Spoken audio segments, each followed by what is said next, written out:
The party was already in full swing when I pulled into the driveway.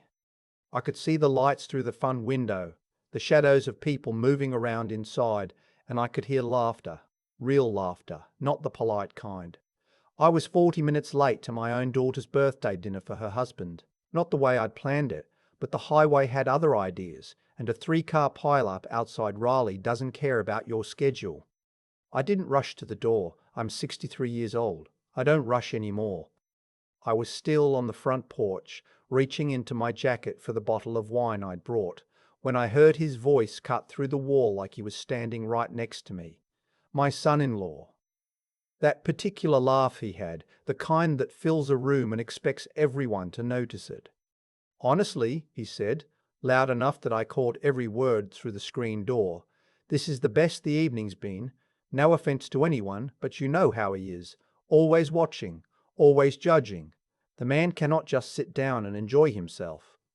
Someone laughed, a few people actually. "Here's to a night without the interrogation," he said. I heard glasses clink. I stood there on that porch for a long moment. The November air was cold enough that I could see my breath. I looked at the bottle in my hand, a 2019 Napa Valley cab I'd driven 45 minutes out of my way to pick up because my daughter had mentioned once, years ago, that she loved it. I set it down against the side of the house, next to the front step. Then I got back in my car. I want to be clear about something. I am not a man who acts on emotion. I spent 31 years as a forensic accountant for the federal government. You learn pretty quickly in that line of work that the moment you let feelings drive the car, you crash. So I didn't drive home in a rage. I drove home methodically, and I spent the ride thinking about what I actually knew versus what I suspected, and what the difference between those two things was going to cost my daughter. Because here's what I hadn't told anyone. I'd been watching my son-in-law for nearly 8 months. Not out of spite, out of math. His name was Colton. He and my daughter Renee, no, not Renee, that name's taken. My daughter Bryn had been married for 4 years. He was 38, charming in the way that certain men are charming when they've practiced it long enough that they forget it's a performance. He sold commercial real estate, or said he did. I checked his license twice in the past year, and both times it had come back with a disciplinary note attached that he'd never mentioned to anyone. The first time I noticed something was wrong was Thanksgiving 2 years ago. He'd pulled out his wallet to pay for parking at the restaurant, and the way he fanned out his cards, 4 or 5 of them, all different banks, something in my brain flagged it. After 3 decades of following money, you develop a kind of peripheral vision for people who are building a house of cards. You don't always know what you're seeing right away, but you notice. Over the following months, I started paying closer attention. Not in an obvious way. I'd spent a career being invisible in rooms where people were trying to hide things, and I was good at it. I watched him at family dinners. I listened when he talked about deals he was working on. I noticed the things that didn't add up. The lease on his Range Rover that he'd mentioned was up, but that kept appearing in the driveway. The ski trip to Aspen in February that he'd said a client paid for, which is not how commercial real estate works. The way he'd started leaning on Bryn's income from her veterinary practice to cover what he called short-term gaps. Bryn didn't see it. She loved him, and love has its own kind of tunnel vision. By the time I got home that November night and sat down at my kitchen table with a cup of coffee, I had a decision to make. I could let it go. People will tell you that's the wise choice. Let the adults handle their own lives. Don't interfere. You'll only push her away. I'd heard that argument before. It's a reasonable argument. But I also knew that 3 of Colton's former business associates had filed civil complaints against him in the last 6 years. I knew because I'd looked. I'm retired, not blind. I opened my laptop. It took me until 2 in the morning to find what I'd been half expecting for weeks. He had taken out a home equity line of credit on the house he and Bryn owned together. Their house. The one they bought with a down payment that Bryn had saved for 6 years. The application had been submitted 4 months earlier. The approval had come through, and Bryn's signature was on the documents. I stared at that screen for a long time. Then I called a friend of mine from my years at the agency, a man named Gus who now worked in private financial investigation, and I told him what I was looking at. You know what you're looking at, he said. I want to be sure before I do anything, I said.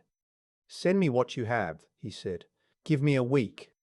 It was the longest week of my life, not because I was scared, because I had to keep going to Sunday dinner at their house and watching Colton refill everyone's wine and hold court at the table. And I had to sit there and be the man he'd described at that party, the one who watches and judges and makes the evening heavy. And I had to be okay with that. Bryn called me that Monday. She was warm, a little apologetic about the party. She said Colton had been stressed about a deal that was falling through and hadn't meant anything by his comments. What comments? I said. She paused. He told me what he said when he came to the door. He felt terrible, Dad. So she knew I'd heard, and she was calling to smooth it over. I told her not to worry about it. I told her I'd see her Sunday. When Gus called me back on a Thursday, he was quiet for a moment before he spoke, which told me everything before he said a word. The signature on the HELOC application, he said. Bryn's signature. I had it compared to 6 verified samples. And it's close, but it's not hers. I sat down. Even when you expect something, hearing it confirmed has its own weight. Colton had forged my daughter's signature to borrow $180,000 against her house. Gus told me the money had moved in 3 transfers, 2 to a business account in Colton's name only, 1 to a personal account at a different bank. The business account had been used to cover debts. The personal account had been emptied 2 weeks after the funds arrived. He couldn't tell me yet where that money went, but he had ideas, and none of them were good. You need to talk to an attorney before you do anything else, Gus said, and you need to figure out what your daughter knows and doesn't know. I thanked him. I sat at my kitchen table until it was dark outside. I thought about the man who'd stood in a room full of people and raised a glass to my absence.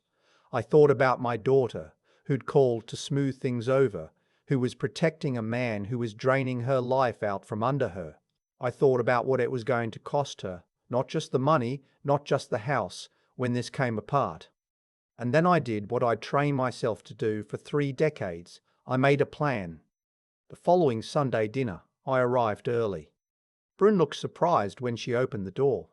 She was in her kitchen clothes, hair up, flour on her forearm. She still baked bread from scratch, the way her mother had taught her, one of those details that used to make her mother cry when she talked about it. I hugged her and told her I'd missed her. Colton came downstairs 20 minutes later, freshly showered, that easy grin already in place. He shook my hand like he always did, firm and just a half second too long, the handshake of a man who's read a book about handshakes. Good to see you, Walter, he said. He'd been calling me by my first name since the wedding, which I'd never asked for and never liked. You too, I said. We had dinner. It was a good dinner. Bryn had made pot roast, the real kind, not the slow cooker shortcut. And there was bread, and we talked about her practice, and a family Colton claimed to be helping find a commercial space for in Durham, and the neighbour's renovation project that had been going on for 7 months. Normal things. After dinner, while Bryn was in the kitchen, Colton and I sat in the living room with our coffee. This was the moment I'd been thinking about for days. Not a confrontation. Not yet. I just needed to see his face when certain words appeared. I've been doing some reading, I said casually, about home equity lines of credit, thinking about whether it makes sense for my place. His coffee cup didn't move. His expression didn't change, but his right thumb, resting on the arm of the chair, pressed down just slightly harder against the fabric. 31 years. They can be useful, he said. Depends on your situation. Sure, I said. You have any experience with them? With clients, I mean. Some, he said. You'd want to be careful about the terms. Of course, I said. Brennan came back in and the conversation moved on. But I had what I needed, not proof. I already had proof. What I had now was the confirmation that he knew exactly what he'd done, and he wasn't going to say a word about it on his own. The following Tuesday morning, I sat down with a family law attorney named Patricia, a woman Gus had recommended. Small firm, sharp as anyone I'd ever worked with, and I laid out everything I had. She listened without interrupting, which I appreciated. If the signature is forged, she said. That's wire fraud. That's a federal matter, not just civil.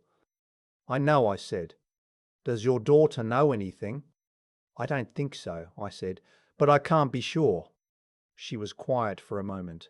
The hardest part of this, she said carefully, is that your daughter is going to find out either way. Either you tell her, or she finds out through a process that's going to be a lot more public and a lot more painful. I know that too, I said. I drove to Bryn's veterinary practice that afternoon. She had a gap between appointments at 3:15. I knew her schedule. She'd sent it to me 2 Christmases ago when I'd asked how to reach her without calling at the wrong time. I'd kept it. I sat in the small waiting room while a man held a basset hound in his lap, and the hound looked at me with that specific basset hound sadness that makes you feel like they know something you don't. When the vet tech called the man back, Bryn came out to the front herself, wiping her hands on her scrub top. She looked confused to see me. "Dad, is everything okay?" "Everything's fine," I said. "Can we go somewhere quiet for a few minutes?" We sat in the small office behind the front desk. I closed the door, and I told her. I didn't dramatize it. I laid it out the way I'd laid things out in deposition rooms and boardrooms for 3 decades. Facts in order, evidence referenced, nothing exaggerated and nothing softened. The HELOC, the forged signature, the money movement, Gus's findings, the civil complaints against Colton from his former associates. She didn't speak for a long time. "How long have you known?" she finally said. "I've been watching for about 8 months," I said. "I confirmed a signature 2 weeks ago." She looked at me, and I could see her working through the timeline in her head, going back over dinners and phone calls and conversations, reconstructing her recent past with this new information laid over it like a transparency sheet. "I need to see it," she said. She said, "All of it." "I have it all," I said, "when you're ready." She wasn't crying. My daughter has never been a crier, even as a child. She'd fall off her bike and get back up before the blood showed. But her jaw was set in a way that reminded me of her mother, at her most serious, a particular stillness that I knew well and respected. "Don't do anything yet," she said. "Give me 48 hours. "Brennan." 48 hours, Dad, please." I gave her the 48 hours. It was harder than the week of waiting for Gus. What I found out later, what Bryn told me herself weeks afterward, when everything had already come apart and she was ready to talk, was that she'd spent those 48 hours going through every financial document she could find in that house, joint accounts, his personal accounts to the extent she could access them, their mortgage records. She'd also called her own bank and asked questions. And she found 3 more things I hadn't found yet. A second HELOC application, not yet approved but submitted, against a rental property they owned in Ghana.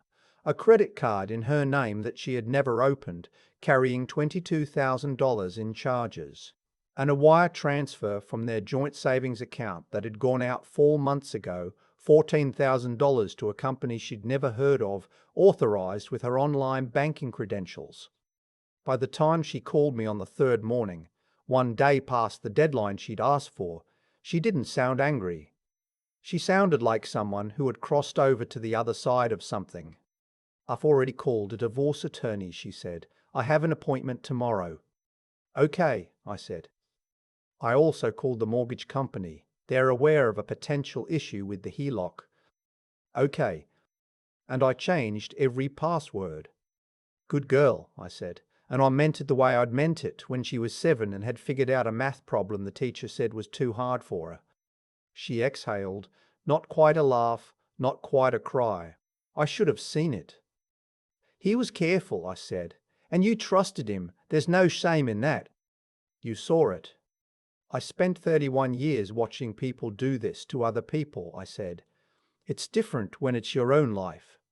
What happened over the following 6 weeks wasn't clean or easy. None of it is ever clean or easy, and I won't pretend otherwise. Colton hired an attorney, a good one actually, which told me he'd been preparing for this possibility. There were conversations I wasn't part of and phone calls I never heard. The forged signature went to a document examiner who confirmed Gus's findings officially. The fraud referral went to the U.S. Attorney's Office. Colton's attorney at some point apparently advised him that cooperation was his best option. He moved out of the house on a Tuesday in January. I know this because Bryn called me that morning and said simply, "He's gone," and I drove over and we sat at her kitchen table and she made coffee and we didn't talk much, just sat there. The basset hound from her waiting room would have understood the mood. The house was hers. She kept it. The HELOC was flagged as fraudulently obtained, and the legal process of unwinding it was going to take time, but it was moving. Her attorney was confident about the outcome. The credit card in her name was being disputed. The $14,000 wire was part of the fraud referral. It wasn't over. These things take time, and the financial damage was real. Not ruinous, but real, and it would take her years to fully clear it. I'm not going to sit here and tell you there was a neat resolution where everything went back to the way it was. It didn't. That's not how life works. But here's what I know. My daughter still has a house. She still has her practice. She still makes bread from scratch on Sunday mornings. And sometimes now she brings a loaf to my place when she comes for dinner, and we sit at my kitchen table, and I complain that she puts too many seeds in it, and she tells me seeds are good for me, and it is, without question, the best part of my week. The bottle of wine I'd left on her front porch that November night, the 2019 Napa cab I'd gone out of my way to bring, was still there when I finally went back. Slightly cold from the night air, wedged against the step where I'd left it. I picked it up, brought it home, and put it in my rack. We opened it 6 months later, the night after Colton signed the final divorce papers. It was exactly as good as I remembered. I keep coming back to that bottle of wine. A 2019 Napa cap I'd driven out of my way to bring, set down against a porch step in the November cold, left there while I drove home alone. For months it sat in my rack. I'd walk past it in the evening and think, not with bitterness, just with a kind of quiet certainty that the right moment would come. That's the thing nobody tells you about patience. It isn't passive. It doesn't mean you're waiting around hoping things will work out. Real patience is active. It's what you do with the time while you're holding still on the outside. I spent 31 years following money, watching what people did when they thought no one was paying attention, and what I learned, the real lesson, not the technical one, is that the truth about a person almost always comes out through their choices, not the big dramatic ones, the small ones. The way Colton fanned out his credit cards at a parking garage. The way his thumb pressed into the chair arm when I said the words home equity line. He didn't know he was telling me anything. He never did. There's a version of this story where I storm into that birthday dinner, make a scene, tell my daughter everything in front of a room full of people. Some part of me wanted that. I won't pretend otherwise. When you hear a man toast your absence to your own family, something in your chest pulls hard in a direction you have to consciously refuse. But I've seen what happens when emotion drives the decision. I've watched cases fall apart in a conference room because someone needed the satisfaction of the moment more than they needed the outcome. I wasn't going to let that happen to Bryn. What I did instead was harder. I gathered the evidence. I called Gus. I sat at Sunday dinners and passed the bread and made conversation with a man who was stealing from my daughter, and I held everything I knew in both hands like something fragile, and I waited until the time was right. That's not something you're born with. I don't think I had it at 40. It took years of watching what impatience costs people, real people in real situations with real consequences, before I understood that the ability to hold still under pressure is one of the most valuable things a person can build in themselves. Not toughness for its own sake, toughness in service of something that matters. The other thing I think about is Bryn. She'd called to smooth things over after the party. She was protecting him, the way people do when they love someone and don't want to see what's in front of them. I didn't blame her for that. Love narrows your field of vision. That's not weakness, it's just how love works. But she had something in her that I'd always known was there. The moment I laid the facts in front of her, she didn't collapse, she didn't argue. She said, "I need to see it." And then she went home and found 3 more things I hadn't found yet. That's not luck. That's character. the kind that doesn't announce itself until it has to. I think about what would have happened if I'd done nothing. If I'd listened to the reasonable argument, let adults handle their own lives, don't interfere, you'll only push her away. Colton would have kept going.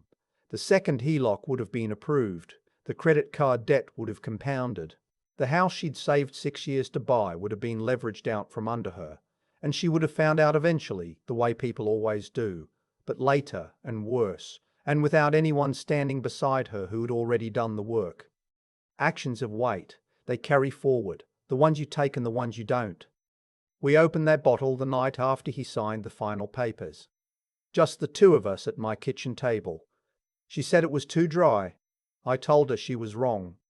She laughed, a real laugh, not the polite kind, and I thought, there it is.